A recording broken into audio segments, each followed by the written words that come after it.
مجھے بتاؤ یہ دو بھائی لاہور کے کتنے عرصے سے کتے کی طرح بھونک رہے ہیں جی بلکہ بندروں کی طرح، بنو امیہ کے بندر. جیلم دی کتی، خارش والی گندی کتی، خارش والی. ناظرین انصاف سے بتائیں ان دونوں بندوں کی گفتگو میں کیا فرق ہے؟ ہم تو ان دونوں کے طریقے گفتگو کو اچھا نہیں سمجھتے، لیکن بڑی حیرانگی کی بات ہے کہ ایک بندہ وہ ہے جو اپنے آپ کو علمی کتابی کہلاتا ہے، اپنے آپ کو علمی میدان کا شاہ سوار سمجھتا ہے، اور ہر وقت یہ راگ الاپتا ہے کہ میں تو صرف علمی اختلاف کرتا ہوں. یہ بندہ اپنے مخالف علماء کو کتا بھی کہہ رہا ہے، بندر بھی کہہ رہا ہے. اور دوسری طرف اس کا مخالف ہے احسن باکسر، اس نے اس کو جہلم کی کتی کہا. اور یہ کہنے والا وہ بندہ ہے جو خود مرزے کے بقول مجہول الحال ہے، یعنی اس کو کوئی جانتا نہیں، اور یہ اپنے آپ کو عالم بھی نہیں کہلاتا، اپنے عالم ہونے کا دعویٰ بھی نہیں کرتا. اگرچہ ایسے آدمی کی طرف سے یہ جملے اس کو بھی ہم درست نہیں سمجھتے، یہ کوئی علمی انداز نہیں ہے ہمارے ہاں، لیکن بڑے افسوس کے ساتھ یہ کہنا پڑتا ہے کہ مرزا اور اس کے شاگرد احسن باکسر کو کس منہ سے یہ کہہ سکتے ہیں کہ جی اس کا انداز اچھا نہیں ہے. اگر مرزا اپنے آپ کو سب سے بڑا عالم سمجھنے کے باوجود یہ انداز اختیار کرے اور احسن باکسر بھی یہ انداز اختیار کرے تو دونوں میں فرق کیا ہوا؟ بلکہ اس سلسلے میں مرزا جیلمی بڑا مجرم قرار پاتا ہے، کیونکہ ہم آپ کو مرزے کا جملہ سنا چکے ہیں جس میں اپنے مخالف علماء کو اس نے کتا کہا اور بندر کہا، اور بنو امیہ کو بھی ساتھ یہ بندر کہتا ہے. بنو امیہ میں جلیل القدر صحابہ رضی اللہ تعالیٰ عنہم آتے ہیں، مثلا خالد بن سعید رضی اللہ تعالیٰ عنہ جنہوں نے ہجرت حبشہ کی ہوئی ہے، اور خود مرزا کہتا ہے کہ ہجرت مدینہ سے ہجرت حبشہ بڑی ہے. اور اسی طرح عمر بن سعید رضی اللہ تعالیٰ عنہ، ابان بن سعید رضی اللہ تعالیٰ عنہ، یہ تینوں سگے بھائی ہیں، بنو امیہ میں سے ہیں، جلیل القدر صحابہ رضی اللہ تعالیٰ عنہ میں سے ہیں. اسی طرح سیدنا معاویہ رضی اللہ تعالیٰ عنہ، سیدنا ابو سفیان رضی اللہ تعالیٰ عنہ، ام المومنین سیدہ ام حبیبہ رضی اللہ تعالیٰ عنہ، اور بھی بہت سارے صحابہ رضی اللہ تعالیٰ عنہ بنو امیہ کے اندر شامل ہیں. جب یہ بنو امیہ کو بندر کہتا ہے تو یہ بندر کس کو کہہ رہا ہوتا ہے؟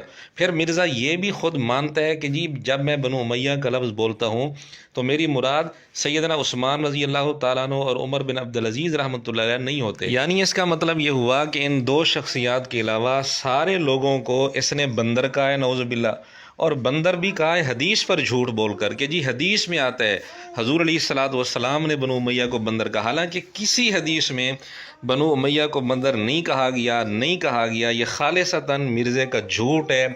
حدیث کے اندر جس حدیث میں بندر کا لفظ ہے اس کی سند پر فی الحال ہم بحث نہیں کرتے، لیکن اس حدیث میں بنو امیہ کا لفظ ہے ہی نہیں. یہ خالص مرزے کا جھوٹ ہے. حدیث پر جھوٹ بول کر بنو امیہ سے تعلق رکھنے والے جلیل القدر صحابہ رضی اللہ تعالیٰ عنہم کے لیے اس نے بندر کا لفظ استعمال کیا. کیا یہ علمی اختلاف ہے؟ اگر یہ علمی اختلاف ہے، اپنے مخالف علماء کو کتا کہنا، بندر کہنا، صحابہ کے لیے بندر کا لفظ استعمال کرنا اور حدیث میں تحریف کر کے یہ لفظ استعمال کرنا، تو پھر احسن باکسر کا کیا قصور ہے؟ ہم احسن باکسر کو کس طرح سمجھائیں کہ مرزے کو گالیاں نہ دیا کر، جبکہ مرزے کی اپنی حالت یہ ہے کہ احسن باکسر سے یہ بڑے جرم کا ارتکاب کر رہا ہے.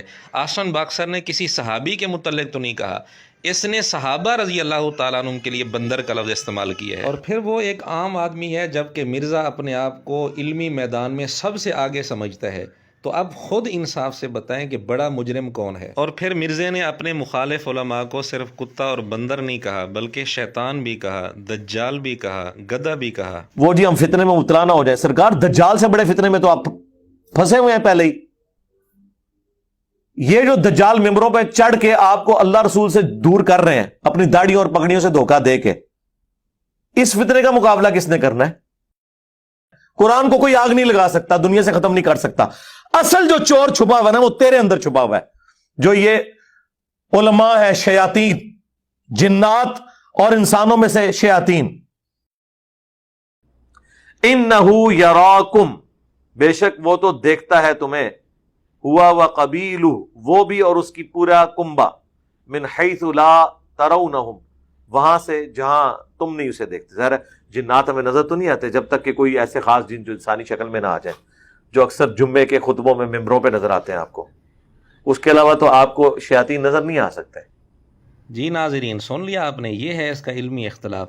مرزا کہتے ہیں جمعے کے خطبوں میں ممبروں پر شیاطین نظر آتے ہیں، بس باقی دنیا جہان میں کہیں شیطان نظر نہیں آ سکتا، یعنی ہندو، سکھ، یہودی، عیسائی اور دہریے جتنے کافر ہیں وہاں اس کو کوئی شیطان نظر نہیں آتا، اور جتنی برائیاں ہو رہی ہیں، زنا کے اڈے ہیں، شراب کے اڈے ہیں، جتنی بھی برائیاں ہو رہی ہیں وہاں اس کو کوئی شیطان نظر نہیں آتا، اس کو شیطان نظر آتا ہے تو صرف جمعہ کے خطبوں میں ممبروں پر نظر آ رہا ہے۔ اگر یہ علمی اختلاف ہے تو احسن باکسر کو یہ لوگ کس منہ سے غلط کہہ سکتے ہیں؟ وہ بھی کہتے ہیں میں علمی اختلاف کرتا ہوں، میرا علمی اختلاف ہے یہ، تو مرزا جی یہ آگ آپ نے لگائی ہے، آپ نے لگائی ہے، اب یہ اس کا رد عمل سامنے آیا ہے، ہم تو اس کو درست نہیں سمجھتے لیکن یہ آپ کا رد عمل ہے، رد عمل ہے۔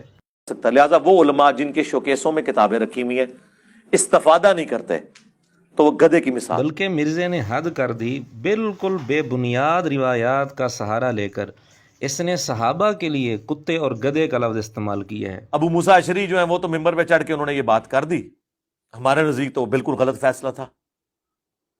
عمرو بن عاص جب چڑھے انہوں نے کہا کہ دیکھو اس نے تو علی کو بھی معزول کر دیا اور معاویہ کو معزول کیا، میں معاویہ کو بحال کرتا ہوں، اسے خلیفۃ المسلمین بناتا ہوں اور علی کو معزول کرتا ہوں، ایک صوبے کے گورنر کو خلیفۃ المسلمین بناتا ہوں، یعنی ان کہتے ہیں وہ کھلونے دی تھان دیتی تے منجی ڈا کے بہ گئے۔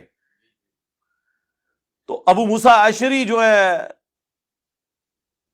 انہوں نے ان کو پھر غصہ آیا کہ یہ تو کمرے کے اندر کیا کمٹمنٹ کر کے آیا تھا، تو انہوں نے کہا کہ تو جو ہے نا تیری مثال کتے کی مثال ہے اے عمر، یہ انہوں نے کہا میں نے نہیں کہا، تو انہوں نے کہا تیری مثال گدھے کی مثال ہے۔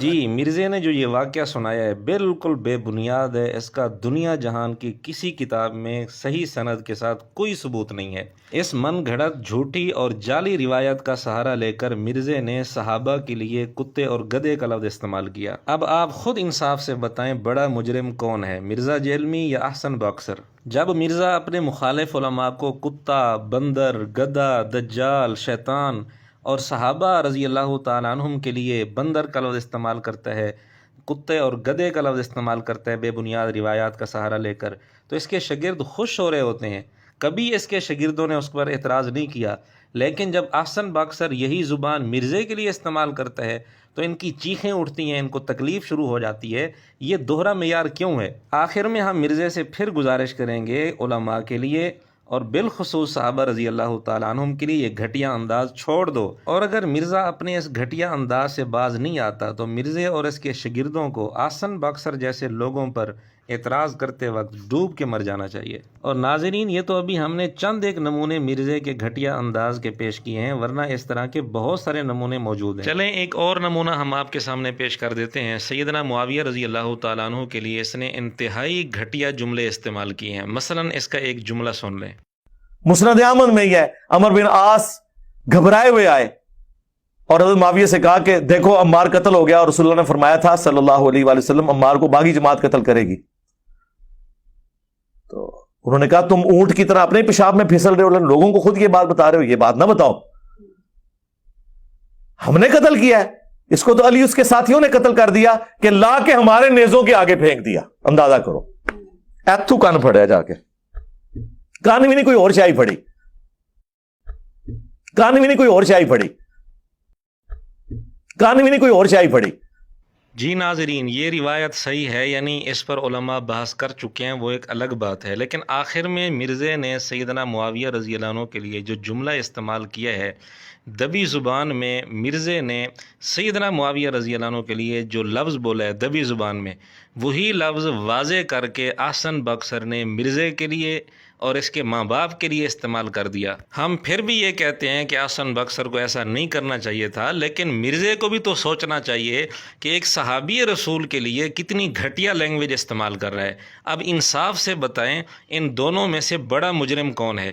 مرزے کے جرم کے مقابلے میں تو احسن باکسر کا جرم کچھ بھی نہیں ہے، کیونکہ احسن باکسر نے گھٹیا لینگویج اور گالیوں کی زبان مرزے کے لیے اور مرزے کے ماں باپ کے لیے استعمال کی ہے، لیکن مرزے نے گھٹیا لینگویج صحابہ کے لیے استعمال کی ہے، حتیٰ کہ انبیاء کے لیے استعمال کی ہے۔ حدیث میں دو ہی الفاظ ہیں، فرض اور نفل۔ سنت فقہا کی ٹرم ہے کہ وہ نوافل جو نبی علیہ السلام نے ہمیشہ پڑھے، ہم کہتے ہیں یہ سنت موقدہ ہے۔ یہ وہ فالتو ہے جو حضور شوق سے کیا کرتے تھے، فالتو، نٹ فرض. یہ وہ فالتو ہے جو حضور نے کبھی کیا کبھی نہیں کیا، غیر موقدہ. لا حول ولا قوت الا باللہ. آپ نے دیکھ لیا مرزے نے کتنی دفعہ فالتو کا لفظ آقا علیہ الصلاۃ والسلام کی نماز کے لیے استعمال کیا ہے، جبکہ فالتو کا مطلب یہ ہوتا ہے کہ جو بیکار چیز ہو، جس کا کوئی فائدہ نہ ہو، بے فائدہ چیز ہو. اگر کوئی چیز ضروری نہیں لیکن مفید ہے، اس کو کبھی بھی فالتو نہیں کہا جاتا. لیکن مرزے نے صرف اس بنیاد پر کہ چونکہ وہ فرض نہیں تھی لہذا وہ فالتو ہوگی. لا حول ولا قوت الا باللہ.